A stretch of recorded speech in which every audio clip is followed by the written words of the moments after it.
হতাশা যত বেশি সফলতা তত কাছে। কি আপনি কি অবাক হলেন? অবাক হওয়ারই কথা, যে এটা কেমন কথা? হতাশা বেশি সফলতা কাছে, কেমন হলো বিষয়টা?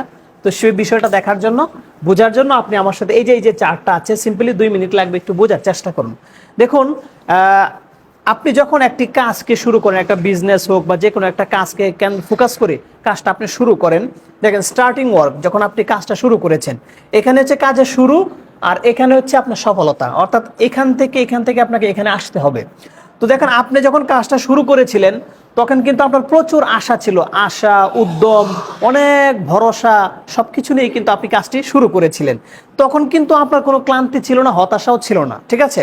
আচ্ছা, তো দেখেন এখান থেকে আপনার সফলতা কিন্তু এখানে, সফলতা অনেক দূরে, কিন্তু আপনি যখন সফলতা থেকে অনেক দূরে, তখন কিন্তু আপনার আশা বেশি, প্রত্যাশাও বেশি, ক্লান্তি বলতে গেলেই নাই, হতাশাও নাই। আচ্ছা, তারপরে আপনি আরেকটু দূর আগালেন, সেই কাজটাকে করতে করতে একটু আগালেন, তারপরে এখন আপনার ক্লান্তি শুরু হয়ে গেছে, মানে আপনি এখন ক্লান্ত, একটু ক্লান্তি ভাব চলে আসছে, অনেকদিন যাবত কাজ করছেন।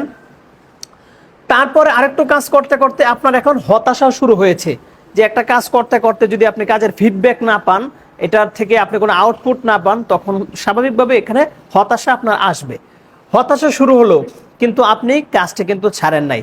আপনাকে লক্ষ্য রাখতে হবে, কাজ শুরু করার ক্ষেত্রে আপনার হতাশা ছিল না।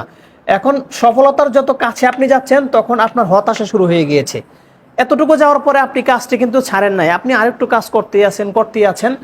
তারপর এখানে যখন চলে আসছেন সাকসেসের কাছাকাছি, তখন আপনি প্রচুর হতাশ, মানে প্রচুর হতাশা, যে আহারে আমার সফলতা আসছেই না, আমি এত পরিশ্রম করছি, বিজনেসে কাজ করছি অথবা সোশ্যাল মিডিয়াতে কাজ করছি, আমারই শুধু সফলতাটা আসে না, মানে আপনি একবারে এখন হতাশ হয়ে গিয়েছেন, এরকম অবস্থা। তারপরে আপনি দেখেন, সফলতার যখন একেবারে দ্বারপ্রান্তে চলে এসেছেন, তখন আপনার অবস্থাটা কি? আর পারছি না, মানে এখন সামনে আগাবার মতো শক্তি, এনার্জি, সাহস কোনোটাই আপনি আর পাচ্ছেন না, সব হারিয়ে ফেলেছেন।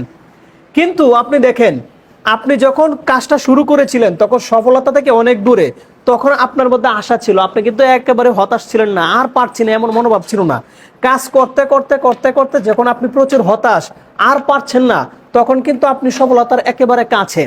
এখন আপনি যখন নাকি যে একটা জিনিসের পিছনে সময় দিতে দিতে আপনার পক্ষ থেকে চূড়ান্ত পর্যায়ের পরিশ্রম আপনি এখানে ঢেলে দিবেন, তখনই বুঝতে হবে যে আপনার সফলতাটা একেবারে কাছে চলে এসেছে।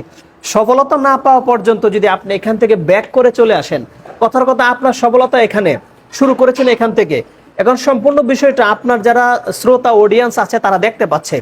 আপনি কিন্তু জানেন না যে আর এক কদম গেলে আপনার সফলতা, কিন্তু আপনি যদি এখান থেকে মুভ করে আবার চলে আসেন, তখন যারা এটা দেখছিল তারা কি বলবে? আহারে আহারে, আরেকটু সামনে যাও, এই তো হয়ে গেছে, এই তো সফলতা চলে এসেছে, এমনটাই কিন্তু বলবে, খুবই স্বাভাবিক। তো এখন এই বিষয়টা বলার উদ্দেশ্য হচ্ছে, একটা বিষয়ের পিছনে যখন আপনার সর্বোচ্চ প্রচেষ্টা আপনি উজাড় করে দিবেন, আপনি যেখানে গিয়ে আর পারছেন না, আপনার সামর্থ্য শক্তি কুলায় না, আপনি বুঝে নেবেন এখান থেকে আপনার সফলতা শুরু হয়ে যাবে। এই জন্য হচ্ছে যে কোনো কাজ করতে গেলে কাজটাকে ছেড়ে দেওয়া যাবে না। আপনি যদি এখান থেকে মুভ করে চলে আসেন, তাহলে আপনি তো জানেন না যে সফলতাটা এখানে, কিন্তু যারা দেখছে তারা কিন্তু অবাক হবে যে আহারে কি কাজটা করলো, সে এখান থেকে ফিরে আসলো।